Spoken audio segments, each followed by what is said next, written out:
Hello, guys. Welcome to the first lecture of the 2023 International Economics Olympiad. My name is Yulia, as always, and our guest lecturer today is Mikhail Busho. He's an associate professor at Bucharest University of Economic Studies, and he's going to talk about the pure and mixed strategies in game theory today. Without further ado, Mikhail, I give the floor to you. Okay, hello everyone. I'm very happy to be here. Thank you for the introduction.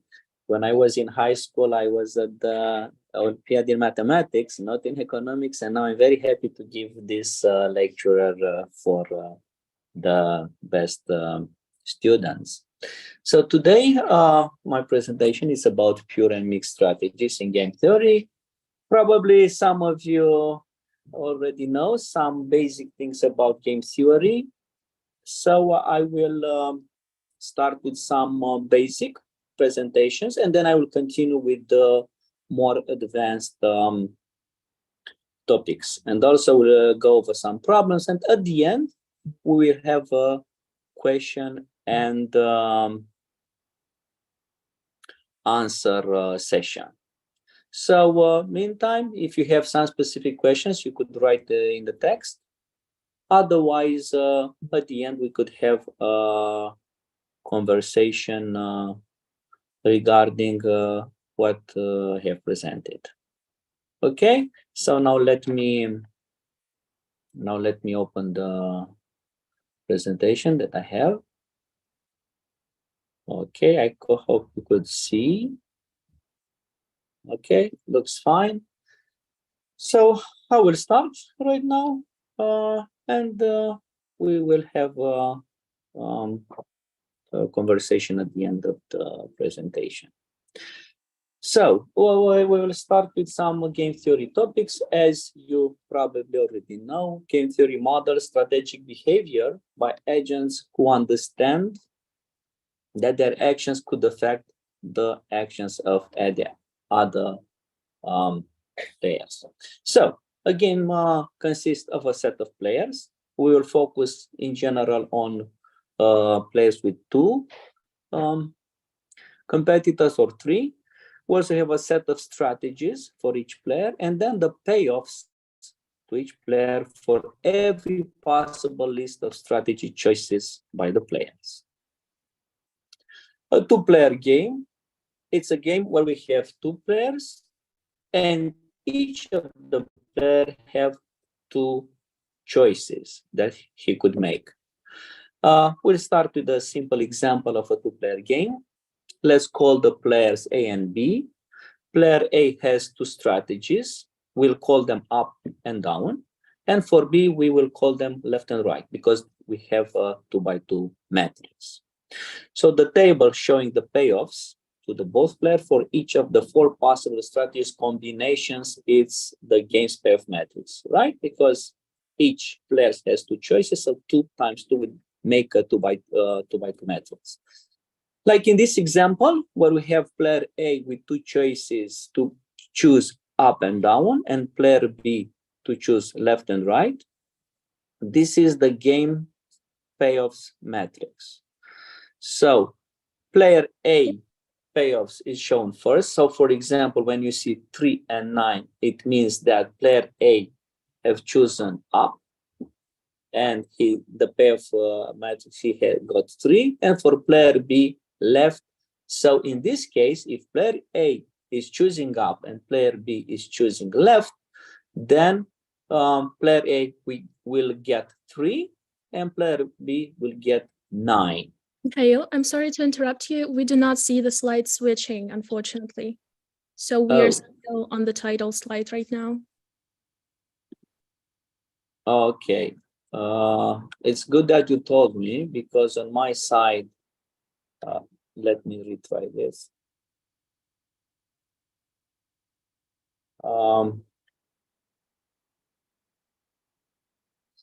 Because I entered from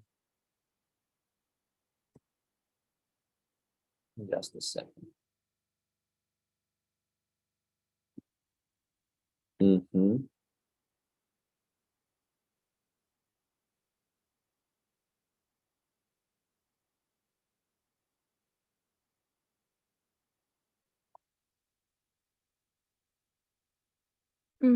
Let's try again. Okay, now I see that they move. Yeah. Okay. We see the PowerPoint.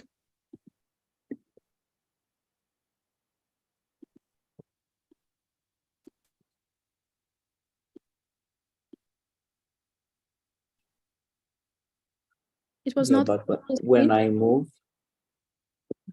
Yeah, for us, the screen, the slides weren't on full screen.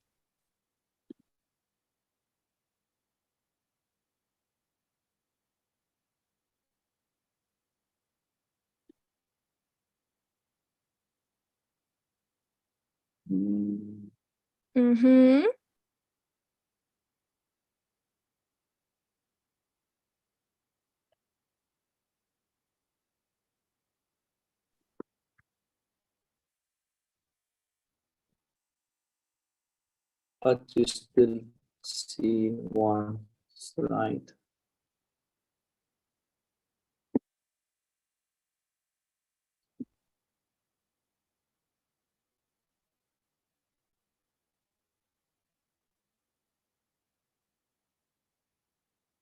If I'm sharing a window, the problem is when I make it full screen, then you don't see the full Are you screen. sharing your whole screen, not just one application, not just? Yeah, I'm sharing a window. Okay, then I think we can do either of the. We can stay with like not full screen slides. So yeah, not making it full screen. Yeah, I think it's reasonable. Oh yeah, it's even better now. Like this. Yeah, it moves just fine. Like this, right?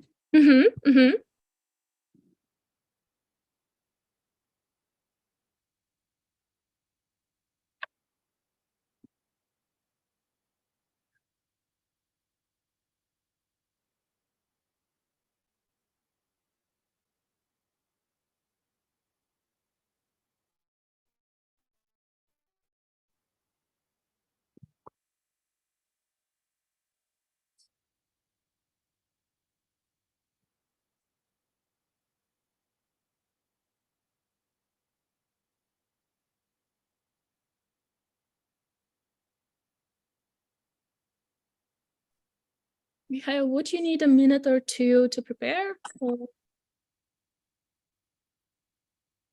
The thing is, okay, if I share this, Yeah. I cannot make it full screen, so we need to keep it like this, but I don't think it's a problem because I don't have much text on the slide, so I think we could keep it this way, okay? Everything is visible, everything is distinguishable for me.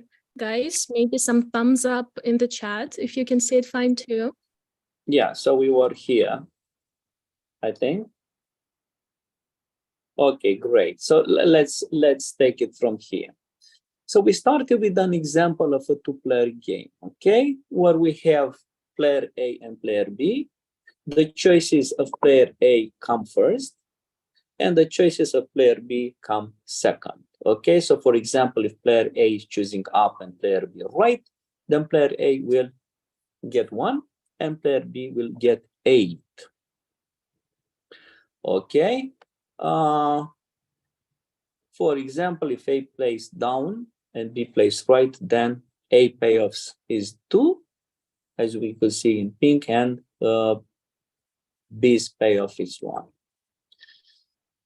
Okay, so a play of the game is a pair such as up and right. It's the first element in the strategy, choosing by player A, and the second is the strategy chosen by player B. The question is, what plays are we likely to see for this game? So if we have this payoff matrix, the question is, what are we likely to see in this game? So is up and right a likely play? So the answer would be yes, if B plays right. Okay, so as you could see, B has 2 choices. He could either play left or right. Now, if B plays right, then A could choose up or down. If A is choosing up, then A will receive 1. If A is playing down, A will receive 2 points. That is why 1 and 8 is not likely play in this case. Now, how about down and right? Is down and right a likely play? If B plays right, then again, A's best reply is down because he will receive 2 points instead of 1. If A plays down, okay, then the best choice for B would be right because he will get 1 point instead of 0. So that is why this is a likely play. This 0, 0, it's, for example, if A plays down, okay, then of course the best play for B is right because he will get 1, which is greater than 0. So 2, 1, it's a likely play, where 0, 0 not. Now the next question is up and left a likely play? We will analyze it in the same way. If A plays up, then we could see that the best choice for B is left because you'll receive 9, which is greater than 8. So 3 and 8, it's a likely play in this case. And now we have analyzed all 4 choices, and now we come up with Nash Equilibrium. So Nash Equilibrium, it's a play of the game where each strategy is the best reply to the others. So basically, in simple words, is that point where none of the players would like to change their choices by themselves. That is the Nash Equilibrium. So in the previous example, we could see that up left and down right are both Nash Equilibrium for the game. Why? But let's see. For example, if we have up and left, which is 3 and 9. Now, player A will not like to change his choice by himself because in that case, he will make 0 instead of 3. And also B doesn't want to change his choice because he will get 8, which is lower than 9. So that is why 3 and 9 is a Nash Equilibrium, because none of the players would like to change their option by themselves. Now let's check whether 2 and 1 it's also a Nash Equilibrium.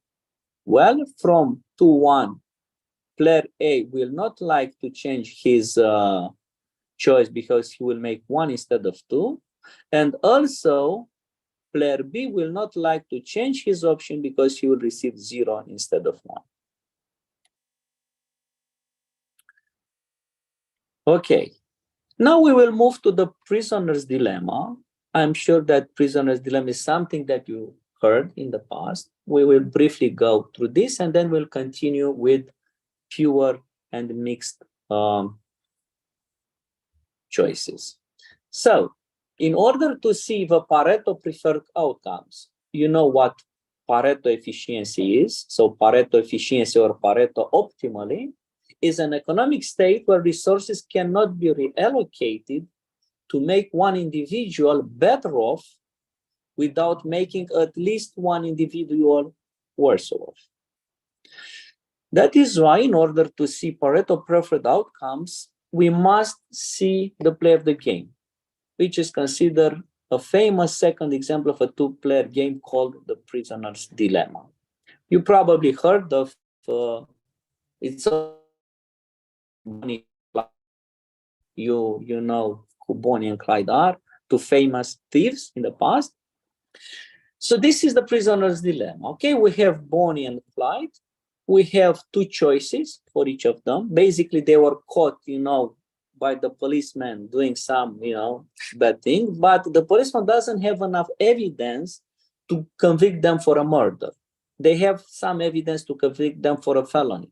So they are taken separately in two different rooms, and to each of them is the policeman tell them, okay, if you say that you did this murder and your colleague doesn't, then you will get a better sentence. Otherwise, you will get worse.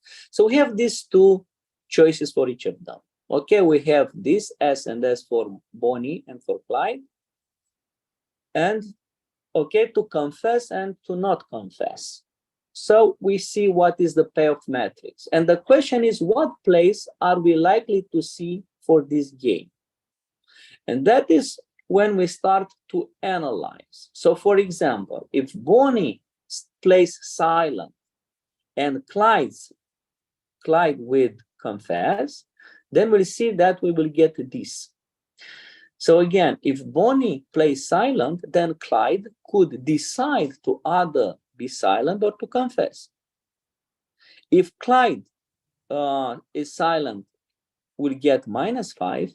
Otherwise, we'll get -1. And of course, -1 is better than -5. That is why if Bonnie is silent, then Clyde will confess. If Bonnie will confess, Clyde will still confess because -10 is better than -30. So that is why Clyde has a strategy to confess. Okay, this is called dominant strategy because that means that Clyde will not change the choice regardless the choice of Bonnie. Okay, so Clyde only confess. Now, we say that no matter what Bonnie plays, either silent or confess, Clyde's best reply is always to confess, when we call it dominant strategy for Clyde. Now, in a similar way, we will see that Bonnie also best reply is to always confess. Why? Because we will analyze this. So for example, if Clyde is silent, then the best choice for Bonnie is to confess because -1 is better than -5. If Clyde confesses, then -10 is better than -30. So we will get to the same outcome, which is -10 and -10. That is why we got the Nash equilibrium for this game, which is confess, confess. Even though silent and silent gives both Bonnie and Clyde better playoffs. Okay, so the only Nash equilibrium, which in this case is -10 and -10, is called inefficient. Why? Because -5 and -5 would be a better payoff for those two.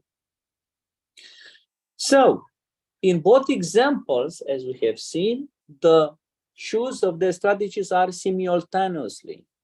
Okay, and such games are simultaneous play games, which are the games in which the two players move at the same time.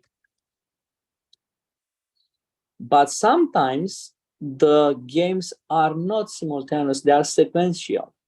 Okay, so one player is moving first and then the second and so on.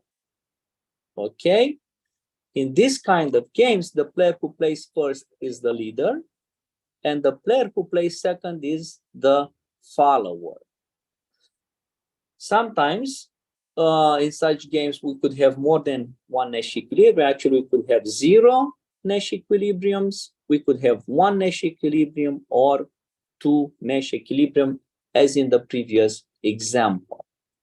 Now, we could see how the things are changing if we have the same game but sequential. Okay, so one of the player is moving first, and we will see if we reach the same outcome if one player is moving first or second. So in this case, we will suppose instead that the game is placed in sequentially with A leading and B following. So A is moving first and then B. So in this case, we have this diagram Okay, again, as we could see, A could place up and down and player B left and right. So if A plays up, then B could play left and right. Okay, so we have this matrix now. So if A is choosing up, then B could choose left and right to get 3 and 9 or 1A. And on the other hand, if A is playing down, then for B we have the same choices left and right, and we have this outcome. So the question is, which is the Nash equilibrium and why? So we'll analyze it the same way. If A is moving, is choosing up, then for B, the best option is 9 because 9 is greater than 8. And if A is moving down, is choosing down, right? Okay, so we have this or this. So we have 3, 9 and 2, 1 as Nash equilibrium, but the question is, which is more likely to occur? What do you think? Could you give me an answer in the chat area? Which one is 3, 9 or 2, 1? And why?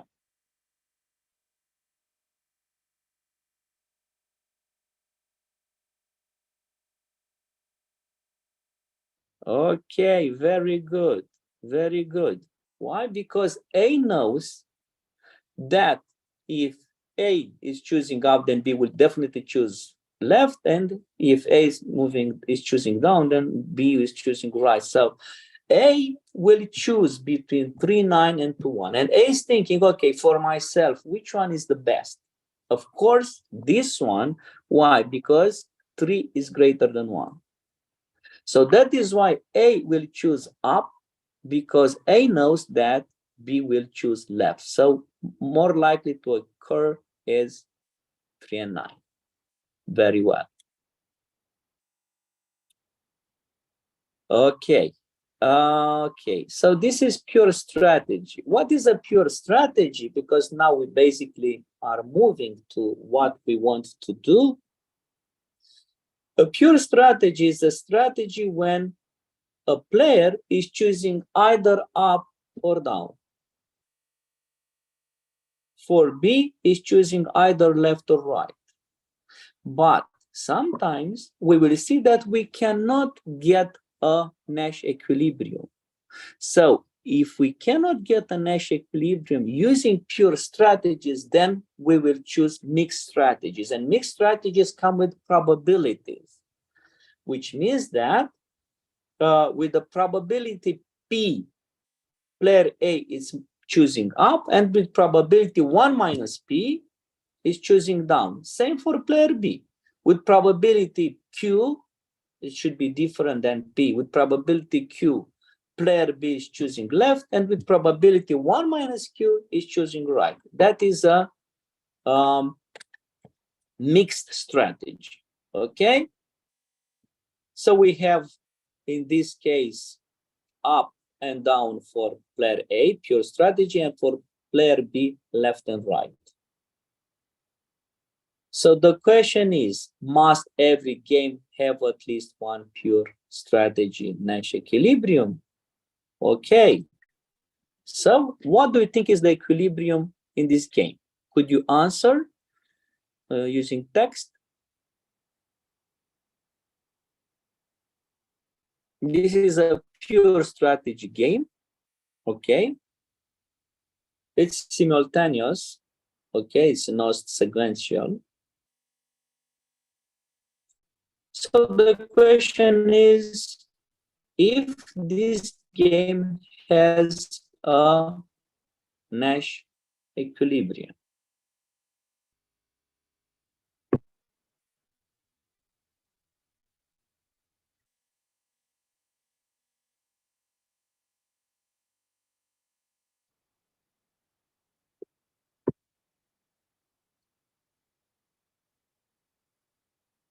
Okay, let's try to analyze it. So if player A is choosing up, then for player B, the best choice would be, of course, right, because 4 is greater than 2. If player A is choosing D, then the best choice for B is left. So what do we see? We see that player B does not have a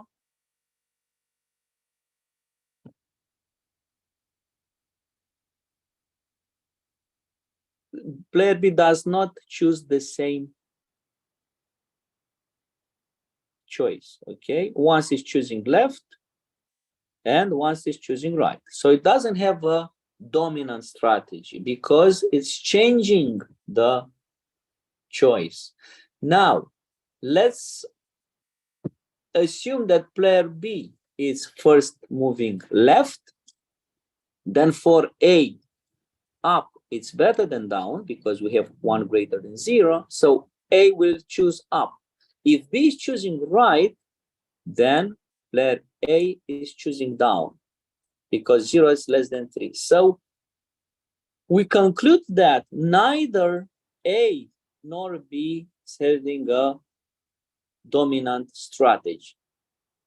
But let's check whether 1, 2, and 3, 2 are Nash equilibria.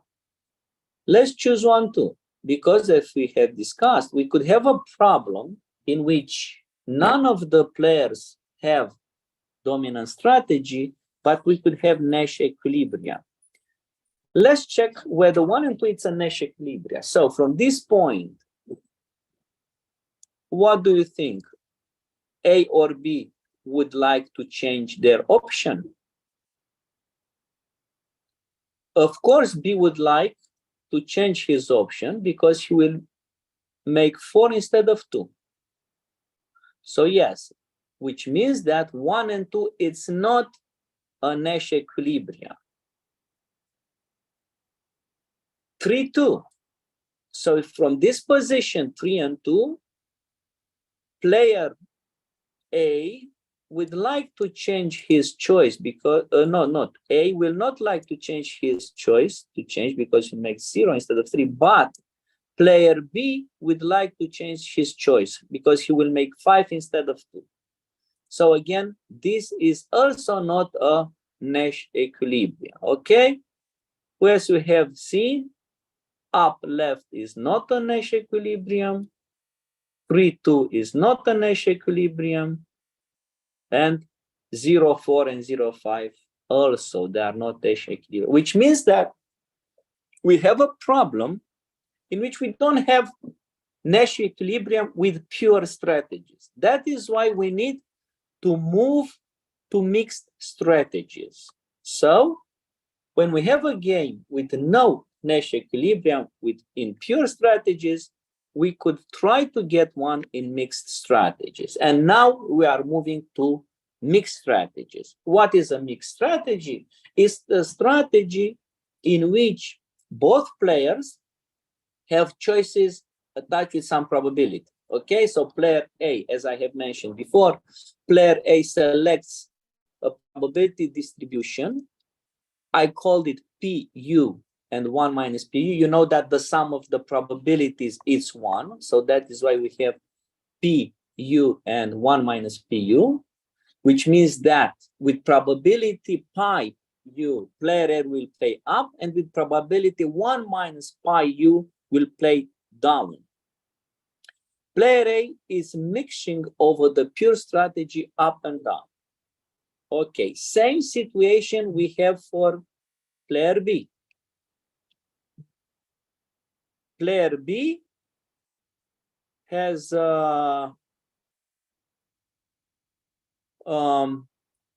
player B selects probability distribution pi L and 1 minus pi L, which means that with probability pi L, player B will play left, and with probability 1 minus pi L will play right. That is why it's called mixed probability. So for player B, we have this probability distribution pi L and 1 minus pi L, which is also called the mixed strategy. And now the question is, how do we solve this problem? How could we get a Nash equilibrium using a mixed strategy? So we have a problem in which we do not strategies, but we will try to solve it using it solved in a very nice way. We see that we have these two probabilities. Pi u, again, player A is choosing up with the probability pi u, down with probability 1 minus pi u. Same for player B, but we have pi L and 1 minus pi L, and this is the payoff matrix. Okay, so now what we need to do is to calculate the payoff. And we'll start with play B. So if B plays left, okay, we have this rectangle. So if B plays left, her expected payoff is 2, okay, because we know that the choices of B are the second one. So we have 2 and 5. So we have 2 times pi u plus 5 times 1 minus pi u. So this is the expected payoff. We will calculate it when player B is choosing right. So if B is choosing right, then we are on the second column of the matrix. So the payoff would be 4 times pi u plus 2 times 1 minus pi u. Now, in order to calculate pi u, we will equate because, okay, we have two payoffs. If the first one is greater than the second one, okay, then B would play only left. But we have decided that B is not playing only left because we do not have Nash Equilibria in which B plays only left. In the same way, if the payoff 2 pi u plus 5 times 1 minus pi u is less than the other one, then B would only play right. But as we have seen, as we have previously seen, we do not have Nash Equilibria in which B plays only right. That is why, in order to have a Nash equilibrium, we must equate those two equations, which means that B must be indifferent between playing left or playing right. And from the mathematics point of view, we will write that the two equations are equal, which means that 2 times pu plus 5 times minus 1 minus pi u is equal to 4 times pi u plus 2 times 1 minus pi u. Now we have a simple equation with one unknown, which could be simply solved. And after doing the math, we will get pi u equals to 3/5. And makes sense because it's between 0 and 1. Now we will put the numbers there. So we replace pi u with 3/5 and we get the two probabilities of player A. So the probability distribution is that player A is playing up with a probability of 3/5 or 60% and is playing down with the probability of 40%. In order to calculate for pi L, we will do the same analysis, but now we will focus on the other player. So we focus on player A, who is having two choices up and down. Okay, so if A plays up, the payoff for B would be, again, let's recall that the first values are for B. So we have 1 times pi L plus 0 times 1 minus pi L. Now, if player A is playing down, okay, we move to the second row of the matrix. So if A plays down, his expected payoff would be 0 times pi L plus 3 times 1 minus pi L. Okay, and again, those two, after doing the math, then of course we need to equate because we have the same analysis. If this, okay, so if pi L is greater than this, then A will play only up because from the payoff matrix, the revenue it's greater.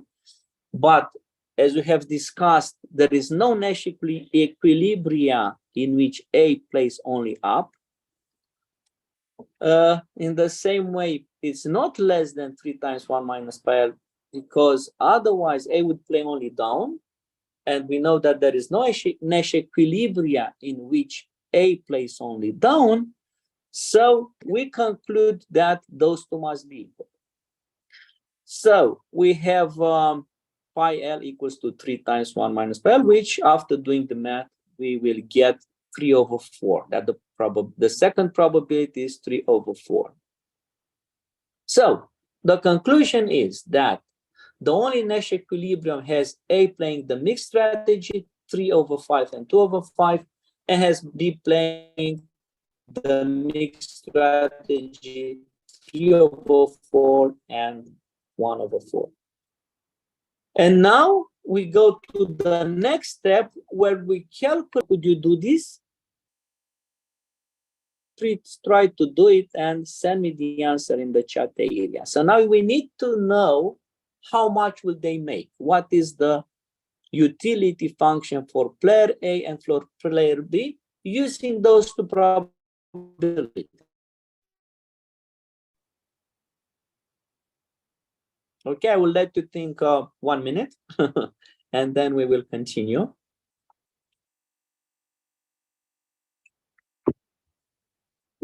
So basically we need to use those values, but also the probabilities that we have calculated for player A and for player B.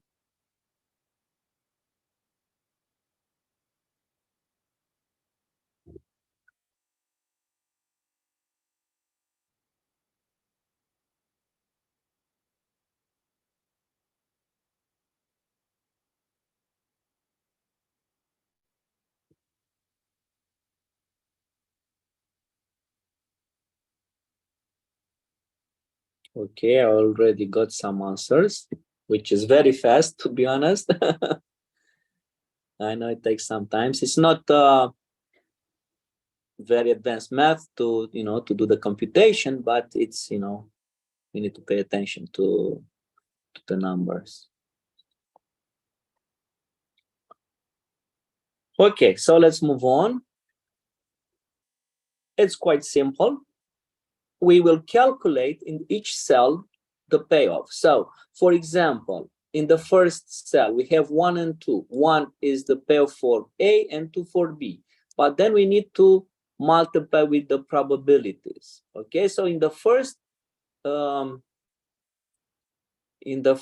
cell, A11 cell, okay, we basically multiply the probability. So we do 3/5 times 3/4, and we get 9/12. In the second cell, of course, we'll have 3/5 times 1/4, and we get 3/20. Okay, so now we multiply the probabilities. Then in the third cell, we have 2/5 times 3/4, and we get 6/20. And in the last one, we have 2/5 multiplied by 1/4. So these are the probabilities. And now when we calculate the payoffs, okay, for the first player, okay, we have 1 times 9/20 plus 0 times 3/20 plus 0 times 6/20 plus 3 times 2/20, and we get 3/4. Okay, so A's expected Nash equilibrium payoff is 3/4, while B's expected Nash equilibrium payoff, of course, will be the same probabilities, but multiplied by the values which are related to D. So 2 times 9/20 plus 4 times 20 plus 5 times 6/20 and plus 2 times 16/5. So we could conclude that this problem, Nash equilibrium in pure strategies, it has one Nash equilibrium in mixed strategies, in which player A is moving up with in 60% of the cases and down 40% of the cases, while B is playing in 75% of the cases left and 25% of the cases right. And we also have this matrix, and we have a Nash equilibrium, and the payoff for A is 3/5, while the payoff for B is 16/5. Okay, how many Nash equilibrium? A game with a finite number of players, like in this case, each with a finite number of pure strategies has at least one Nash equilibrium. So if we don't have one Nash equilibrium in pure strategies, we will get one in mixed strategies. So if the game has no pure strategy, then we need to do attaching some probabilities, and then we could use it to calculate the utility function for A and B. Okay, this was my presentation. I will probably, if you want, I could give you an exercise to solve and then to discuss. Otherwise, if you have questions, I'll be more than happy to discuss.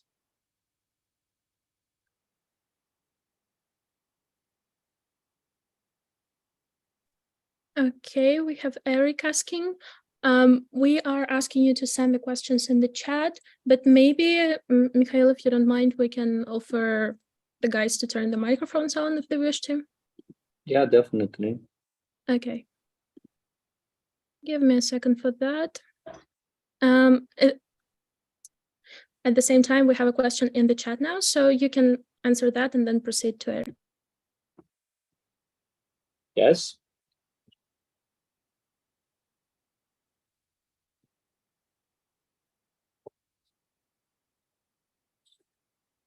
Sorry.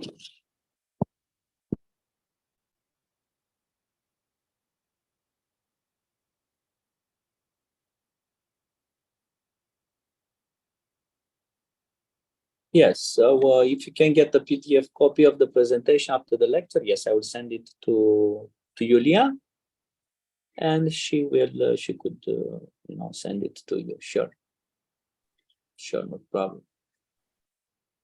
Eric, another question was, can a two-player game theory have many pure Nash equilibrium? Yes, as we have seen before, the problem with Bonnie and Clyde had two Nash equilibrium. Some of them have only one Nash equilibrium, and there are some situations, and I will share a situation in which we do not have any Nash equilibrium. For example, imagine that you have a football game, okay, with one player and the goalkeeper. So in this case, of course, there is no one has a strategy, right? Because, for example, if you choose to kick the ball to the left, then for the goalkeeper, the best choice would be to also choose the same side of to choose the same side. Otherwise, he will change his option.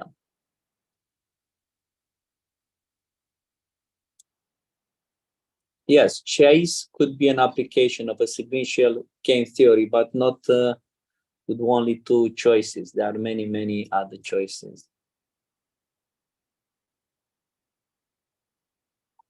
Yes, Coffee's question, the answer is it's yes. I see so many. In a two-player game, as you can see, we have two choices. So if it's simultaneous, then they will make their choice at the same time. If it's sequential, they will choose one after the other, and they could change the. So basically, the second player is choosing after the first player is making the decision. So he or she could, she could change the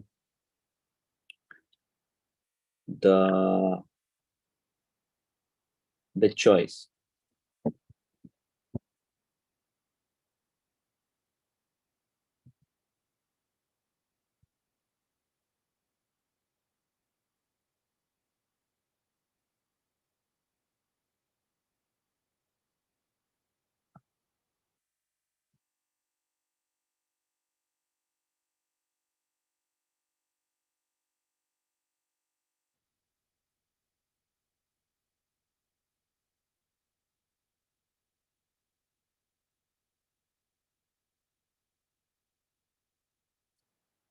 Okay, yes. So was up left Nash Equilibrium for the mixed strategy? Okay, let me answer because that was a direct question.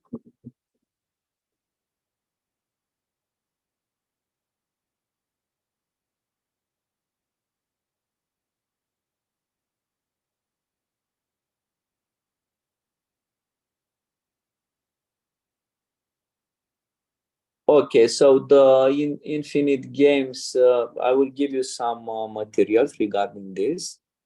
And the idea is what the relationship between Nash equilibrium and Pareto efficient is this. Nash equilibrium, it's that situation from which none of the players would like to change, their decision, because the outcome it's not better. So that is why, and this is how we relate this to Pareto efficient outcomes, which is that situation from which nobody would like to change their choice. Meantime, if you like, I put here one problem for you. It's George and Anne. So George could choose to study. So Anne and George are two students, and they want to prepare for their final exams in math and physics. So for George and Anne, we have those two, we have this payoff matrix. And the question is, if we have Nash equilibrium in pure strategies, and if not, if you could solve this problem using mixed strategies. Okay, so meantime you could think of this problem, and if you have an answer, you could send it here in the text area. So this is something to think.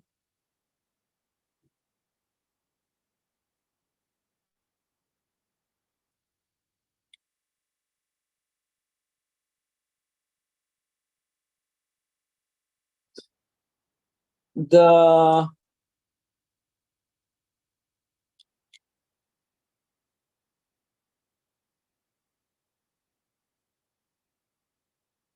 calculation that we have done are used only if we don't find Nash equilibrium using pure strategies.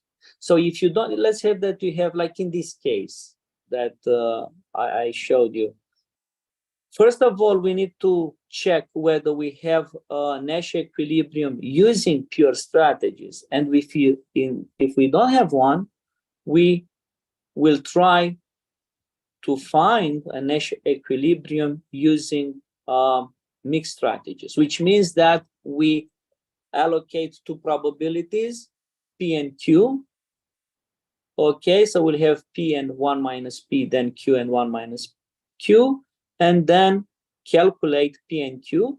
And after calculating P and Q, we will calculate the utility for the first player and then utility for the second player.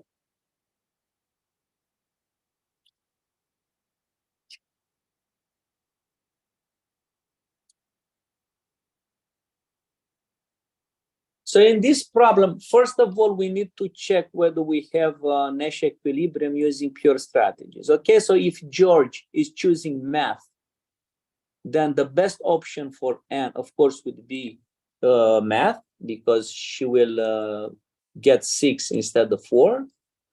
If George is using physics, then we again will have Anne will choose math, because she will get 9 instead of 8. So we will say that Anne is having a dominant strategy because Anne is choosing math always.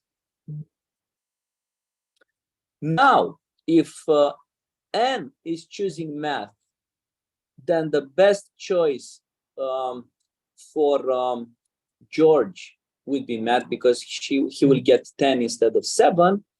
If Anne is choosing physics, then the best choice for George is physics. So as we could see, George does not have a dominant strategy. Okay, so we have a problem in which only N has a dominant strategy, which is math. So if N is always choosing math, then George will choose math. So very well done. This problem, we have Nash equilibrium 10 and 6. Well done. Okay, so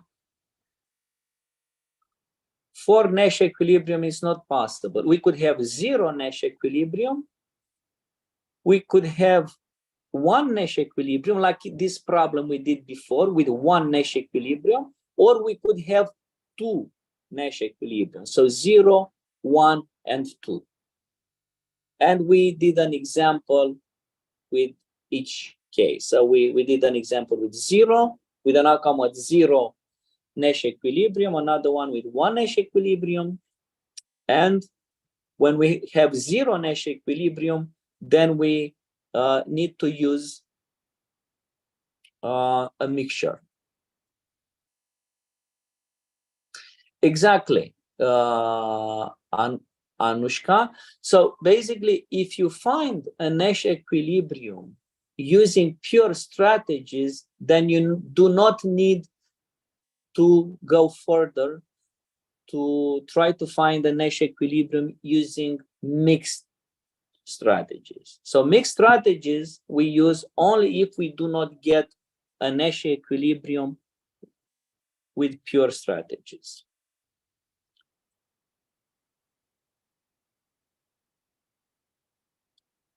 Okay, we are more than welcome.